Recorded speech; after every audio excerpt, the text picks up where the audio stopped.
سعودی عرب نے 10 جون سے عمرہ ویزے کا اجرا دوبارہ شروع کر دیا ہے۔ سعودی عرب حج 2025 کے اختتام کے ایک دن بعد آج 10 جون سے عمرہ ویزوں کا اجرا دوبارہ شروع کر رہا ہے۔ 150 سے زائد ممالک کے 1.6 ملین سے زائد مسلمانوں نے سالانہ اسلامی حج کے دوران مکہ میں نماز ادا کی۔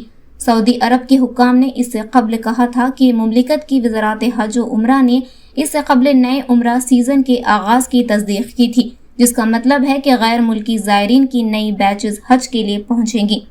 اپریل میں غیر مجاز عازمین حج کو روکنے اور اندرون ملک سفر کو کنٹرول کرنے کے لیے سعودی عرب نے 14 ممالک Hindustan, Pakistan, Bangladesh, Egypt, Indonesia, Iraq, Nigeria, Jordan, Algeria, Sweden, Ethiopia, Tunisia, Yemen اور موراکو کے لیے مختصر مدت کی ویزوں کا اجرا معطل کر دیا تھا۔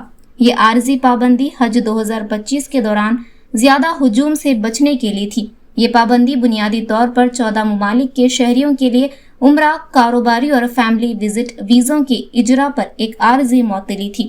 یہ اقدام وسط جون 2025 تک نافذ العمل تھا۔